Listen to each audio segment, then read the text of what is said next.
Bonjour à tous, j'espère que vous allez bien, où que vous soyez et quoi que vous fassiez. Je tenais à remercier chacune et chacun d'entre vous parce que vos retours me donnent de la force. Ceux qui me connaissent savent que je suis un très grand timide dans la vie, euh, à part avec les personnes dont je suis vraiment le plus proche.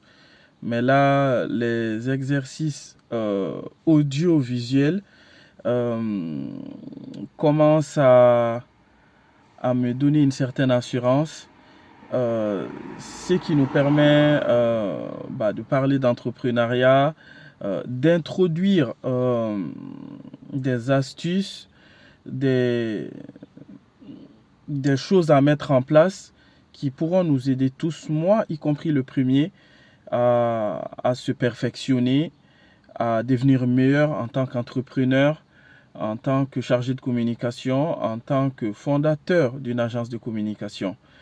La question d'aujourd'hui, c'est si on décide de retourner en Afrique, comment préparer son retour? La question qui vaut 1 million de francs CFA, on va dire ça comme ça. Alors, c'est une question très complexe. Elle est tellement complexe que on va même essayer de nous aligner sur l'actualité pour pouvoir y répondre. Euh, le Mali a pu résister à cet embargo économique. Il y a des anciennes usines qui commencent à rouvrir grâce aux efforts du gouvernement. Ce dernier mise énormément et de plus en plus sur la culture car elle s'est rendue compte que c'est un moyen puissant au potentiel quasi illimité pour insuffler le développement, créer de l'emploi, créer toute une dynamique euh, qui permettra à l'ensemble des acteurs et des opérateurs économiques du pays de créer de la valeur, de créer de l'argent qui circulera en fait entre les différents secteurs. Elle veut également mettre en place une nouvelle constitution qui sera plus en phase avec les aspirations actuelles du peuple et de la nation. Tout près en Guinée, d'après certaines études du FMI, Fonds monétaire international, la Guinée a quitté du pays euh, à faible revenu à un pays à revenu intermédiaire, c'est-à-dire qu'il y a eu quand même une hausse du niveau de vie sous le gouvernement du colonel Doumbouya. Pas plus tard qu'hier, on a appris la bonne nouvelle que Macky Sall euh, ne va pas se présenter pour un troisième mandat.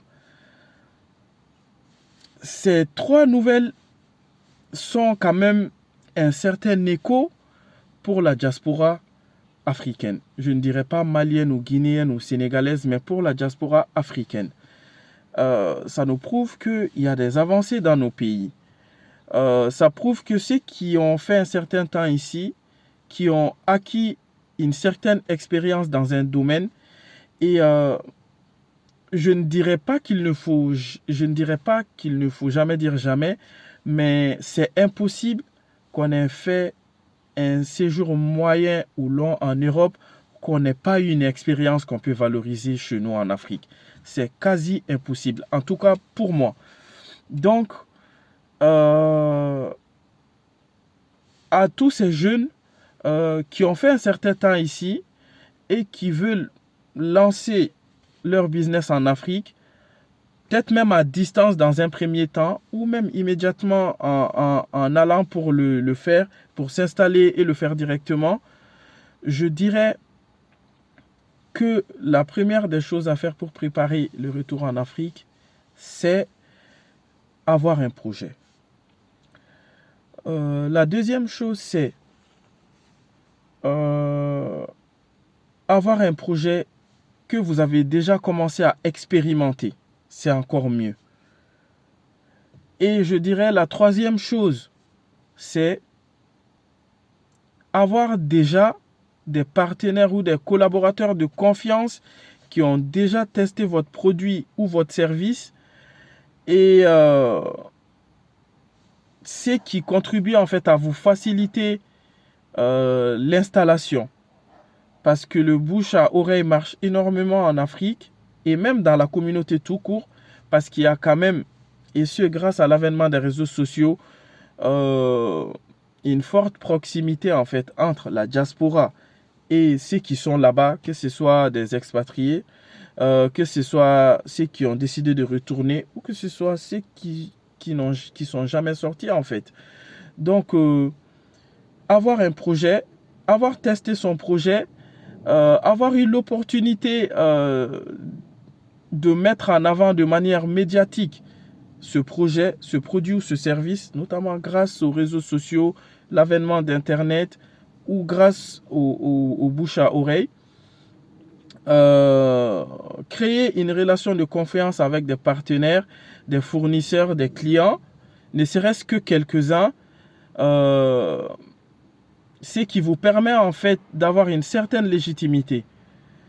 Mais pour répondre à la question ou pour appuyer la réponse à la question, le retour en Afrique doit être préparé. Voilà, avec un projet ou encore avec de l'argent. Il ne faut pas se mentir. Avec de l'argent dans le sens où vous avez eu l'opportunité de travailler pendant un certain temps. Vous avez eu la vision et l'intelligence de mettre de côté une partie de cet argent-là qui va vous permettre non seulement à préparer votre retour, à investir dans ce projet que vous aurez déjà que vous avez déjà commencé ou que vous avez déjà développé, ou tout simplement cet argent peut également vous permettre d'investir dans les business de personnes que vous connaissez, de personnes brillantes, de personnes avec des projets potentiels, avec des projets qui auront à coup sûr de la valeur et avec des projets qui ont une forte probabilité de réussir.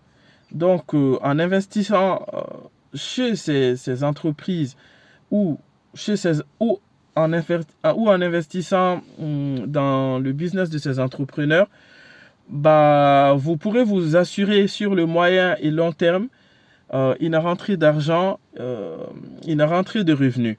Ça commence déjà beaucoup chez nous. Avant, les gens étaient beaucoup réticents à investir dans des entreprises de la place, mais la culture commence à changer de plus en plus, même en Afrique. D'autant que la stabilité des affaires, c'est pas la même au Sénégal qu'au Mali ou en Guinée. Mais toujours est-il que le retour en Afrique, c'est une démarche de plus en plus intéressante, d'autant qu'on voit que les entreprises ou ceux qu'on considère comme étant les Occidentaux eux-mêmes le font et que ça leur réussit. Donc pourquoi ne pas faire justement un benchmarking dans ce sens-là, ne pas hésiter à s'associer à des personnes de confiance qu'on a eu l'opportunité de rencontrer, que ce soit sur les bancs de la fac, dans le cadre du travail, pour les amener justement en Afrique, les faire découvrir l'Afrique, parce qu'après tout, on est aussi des ambassadeurs de l'Afrique, afin de les amener justement à créer ensemble des business qui vont proposer des services assez inédits au niveau local. Encore une fois, je terminerai la vidéo par dire que le plus difficile, c'est de se lancer. Mais une fois qu'on se lance, les initiatives se révéleront. Les personnes susceptibles de nous accompagner se présenteront à nous, pourvu qu'on ait assez de recul pour pouvoir saisir ces opportunités et ces rencontres, le fruit de ces rencontres-là. N'hésitez pas à nous contacter si vous souhaitez un coaching par rapport à votre entreprise ou si vous souhaitez vous inscrire à nos formations qui ont lieu tous les samedis à distance. Au revoir.